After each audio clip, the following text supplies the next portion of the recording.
Assalamualaikum warahmatullahi wabarakatuh. Selamat pagi anak-anak. Apa kabar kalian pada hari ini? Semoga kita selalu sehat ya. Hari ini kita akan belajar tentang tema 3 subtema 2 pembelajaran 1, yaitu tentang benda di sekitarku. Wujud benda. Setiap benda pasti memiliki wujud. Wujud benda ada 3, yaitu benda padat, benda cair, dan benda gas. Tas, buku, dan pensil berwujud padat.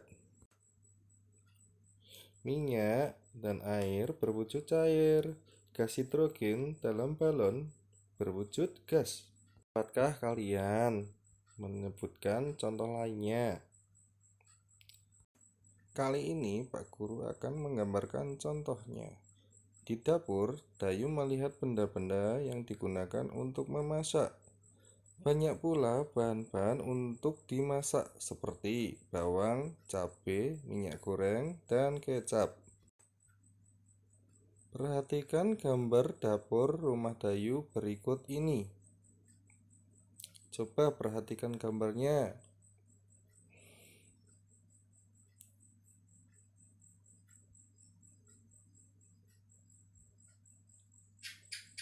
Pada gambar tersebut terdapat benda padat dan benda cair. Kamu telah mengamati gambar di atas. Kelompokkan benda-benda yang ada dalam gambar sesuai wujudnya. Tuliskan hasil pengamatan dalam tabel berikut. Di situ ada benda padat, benda cair, dan benda gas. Coba kalian tuliskan hasil pengamatan tersebut dalam buku tugasmu ya. Amati lingkungan sekolahmu. Kamu tentu dapat menemukan benda padat, benda cair, dan gas. Coba kalian cari apa saja. Sekarang, tuliskan benda-benda tersebut dalam kotak berikut atau tabel yang kalian buat. Ada benda padat, benda cair, dan benda gas. Coba kalian kerjakan ya. Kamu telah mengamati benda-benda di sekitarmu. Jawablah pertanyaan berikut ini. Benda dikelompokkan ke dalam 3 wujud. Tuliskan ketiga wujud benda tersebut. Nomor 2. Tuliskan 2 contoh benda padat di sekitarmu. Ayo, tadi apa saja? Nomor 3. Tuliskan 2 contoh benda cair di sekitarmu. Nomor 4. Tuliskan 2 contoh benda gas di sekitarmu. Ayo, tadi apa saja sudah kita pelajari? Ada benda cair, benda padat, dan benda gas. Kita lanjutkan ya. Pernahkah kamu naik alat transportasi seperti gambar tersebut? Tentu saja pernah ya. Kita melihat gambar sepeda motor. Tahukah kamu termasuk ke dalam wujud benda apakah motor itu? Coba kita sama-sama mencari. Apakah benda tersebut berwujud cair? Apa berwujud gas? Atau mungkin itu berwujud benda padat? Coba kalian cari. Lanjut lagi ya. Perhatikan Dena jarak ke rumah nenek berikut ini. Pada hari Minggu itu berboncengan ayah ke rumah nenek. Jarak rumah itu ke rumah nenek adalah 5 km 300 meter. Jarak ini dapat ditulis 5 kilo lebih 300 meter. Contoh lagi, Jarak rumah itu ke kebun binatang 1523 meter. 1523 meter bisa ditulis dengan berarti bisa kita tulis 1 kilo 523 meter. Satuan kilometer atau km dan meter atau m adalah satuan untuk menyatakan jarak. Misal, 1 kilometer sama dengan 1000 meter. Yuk kita sama-sama untuk mengerjakan soal yang tadi. Jarak rumah itu ke rumah nenek 5 km 300 meter. Berapakah jarak rumah itu ke rumah nenek dalam satuan meter? Ayo kita sama-sama untuk mengerjakannya. 5 km sama dengan 5000 meter. Berarti 5 km tambah 300 meter sama dengan 5000 meter plus 300 meter sama dengan 5300 meter.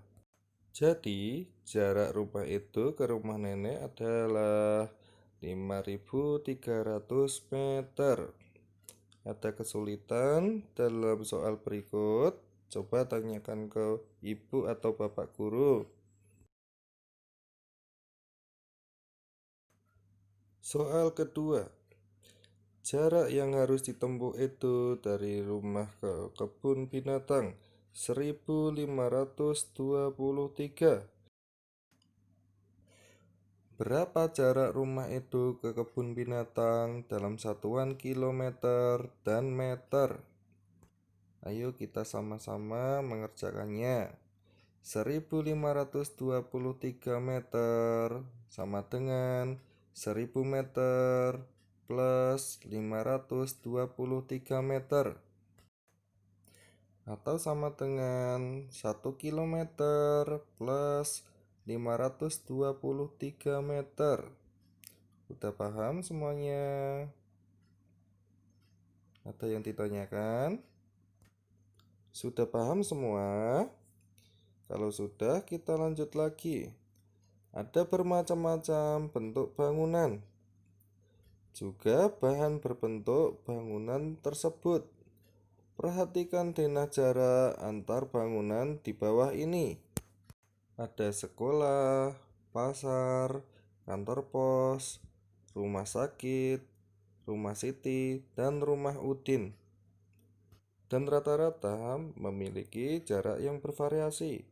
Coba kalian amati dan kerjakan ya.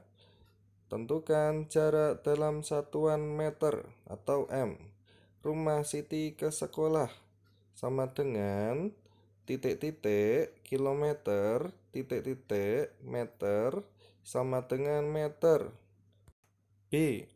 Rumah Udin ke kantor pos sama dengan titik-titik kilometer, titik-titik meter sama dengan titik-titik meter. C. Rumah Siti ke rumah Udin sama dengan titik-titik kilometer, titik-titik meter sama dengan titik-titik meter. D. Rumah Siti ke pasar, titik-titik kilometer, titik-titik meter sama dengan titik-titik meter. E. Rumah Udin ke pasar sama dengan titik-titik kilometer, titik-titik meter sama dengan titik-titik meter. Coba kalian kerjakan soal berikut ya dan dikumpulkan. Selamat mengerjakan. Kita lanjut lagi ke alat ukur. Alat ukur ada bermacam-macam, baik jenis maupun kegunaannya. Altimeter adalah alat yang digunakan untuk mengukur ketinggian suatu titik dari permukaan laut. Biasanya, alat ini digunakan untuk mengukur tinggi pesawat saat terbang dari permukaan laut, juga untuk mengukur tinggi gunung dan hal lain yang berhubungan dengan ketinggian. Ayo perhatikan contoh sebagai berikut. Pesawat terbang A pada ketinggian 3000 meter. Pesawat terbang B terbang pada ketinggian 4325 meter. Berdasarkan gambar di atas, jawablah pertanyaan berikut. Berapa ketinggian pesawat A dalam satuan kilometer? Jangan lupa, setiap jarak 1 kilometer memiliki jarak 1000 meter. Nomor 2. Berapa ketinggian pesawat B dalam satuan kilometer? Sebaliknya yang tadi. Terus nomor 3. Berapa perbedaan ketinggian pesawat B dibanding pesawat A? Selamat mengerjakan.